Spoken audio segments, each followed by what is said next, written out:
Sebastian Vettel heads into his second Aston Martin season in 2022 with his future uncertain and the team hoping for a big upturn in form after last year's struggles.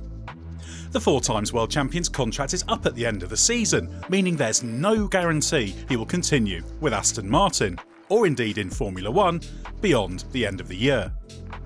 That makes 2022 a hugely significant season, not just for Vettel, but also for Aston Martin. Not only must it show a marked improvement to be certain Vettel wants to stay on, but also because there might be the opportunity to change its lineup if a potentially better alternative becomes available. With all new technical regulations for 2022 making this the most unpredictable campaign in a long time, whether or not Vettel and Aston Martin can build on the promising foundations of last year will be a fascinating subplot to follow. Vettel's first season with Aston Martin in 2021 was best described as a qualified success. His peaks were spectacularly high, taking second in the Azerbaijan Grand Prix and 5th places at Monaco and Spa. He also finished second on the road at the Hungaroring before being excluded for having insufficient fuel remaining to give the mandatory 1 litre post-race sample. But the high points were few and far between. Aston Martin had only the 7th fastest car on average, and Vettel ended the season with just 43 points. He did outperform teammate Lance Stroll on all key performance metrics. But on-track performance is just one part of the equation. Behind the scenes, he has had a profound impact on Aston Martin, to the point where Chief Technical Officer Andy Green described Vettel's way of working as a real eye-opener in terms of his attention to detail. Vettel is famous for his detailed feedback and willingness to spend a huge amount of time with the engineers. The value of these working practices, honed driving for Red Bull and then Ferrari, cannot be underestimated. Aston Martin is a team rapidly changing as it attempts to transform itself from a midfielder into a title contender. A driver of Vettel's experience can not only change the way they work, but also highlight areas of deficiency compared to the big teams.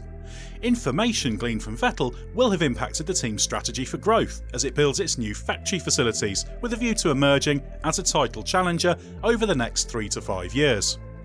This extends to the preparation work done both before and during race weekends, so Aston Martin is ready to respond to all eventualities. The watching world didn't see a huge amount of evidence of the value Vettel brought to the team last year thanks to its struggles, with the car limited by the aerodynamic rule changes that made life difficult for the low-rate cars. But the potential is there for this to be more obvious on track during 2022. Before we move on, we wanted to quickly share with you that 2 of the Race's F1 podcasts have been nominated in the motorsports category at the Sports Podcast Awards. We're incredibly proud of this and grateful to our audience for supporting our shows.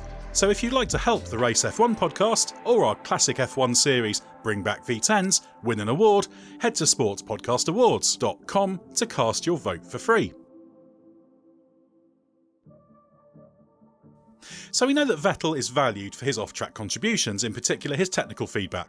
He also showed last season that he had a small but significant performance advantage over teammate Lance Stroll. So if he sustains that, there's every chance he can lead the line for Aston Martin this year.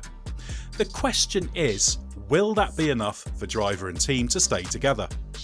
Vettel turns 35 in July 2022, and while he still has plenty of years left in him as an F1 driver, after all, Fernando Alonso turns 41 this year, it's unclear how long he wants to continue for. He clearly still enjoys racing in F1, but will only keep going if F1 continues to excite him.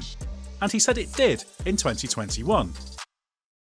But Vettel has been equivocal about how long he intends to race on in F1.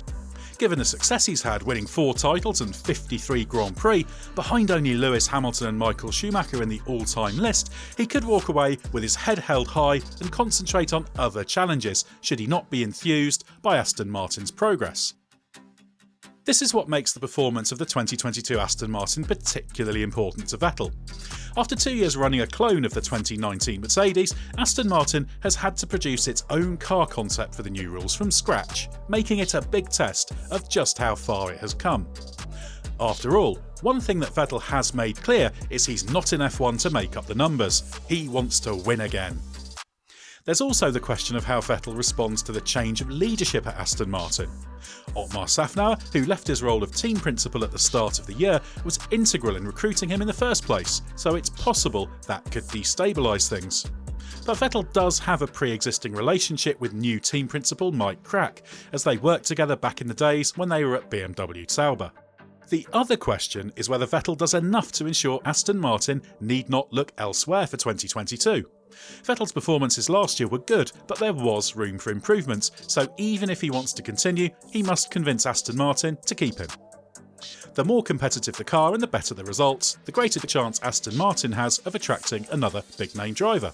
And with Lance Stroll's place seemingly inviolable given he's the son of team owner Lawrence Stroll, Vettel has to be considered the more vulnerable. The ideal for team and driver is the car improves and Vettel extracts its potential. But if one or both of those things doesn't happen, it could lead to changes. It's early days in the 2023 F1 driver market, but as Ferrari team principal Mattia Binotto said before Christmas, as many as 11 seats could potentially be available next year, Vettel's among them, depending on what new deals are done and the contractual options that are or are not picked up. What's more, given it's still early in the year, there might yet be other unexpected changes that shake up the driver market, so if Aston Martin were to replace Vettel, some interesting options could be available. Fernando Alonso is only locked in at Alpine for this year and has been linked to a move to Aston Martin before. While not a driver for the future, the former double world champion would be tempting, and if Alpine underachieves, he might want out. AlphaTauri driver Pierre Gasly could attempt to force a move away from the Red Bull stable if he doesn't secure a promotion, and could be worthy of consideration given his outstanding recent performances. Aston Martin might also decide to go for a younger driver. Oscar Piastri is on the sidelines this year as Alpine reserve, but given he won the Formula 3 and Formula 2 titles in consecutive years, should be in demand for 2023. That said, drivers of Vettel's standing and reputation aren't readily available, and Aston Martin's ideal scenario will be that he delivers at his spectacular best and the relationship continues in 2023. But given Vettel arguably hasn't been consistently at his best since his Red Bull days, despite some stellar performances when at Ferrari, and Aston Martin's uncertain performance levels, these are some big questions for both sides to answer in 2022. Let us know how you think Aston Martin will get on this year in the comments, and also if you think Vettel will still be with the team in 2023. And if you enjoyed this video, don't forget to hit like and subscribe.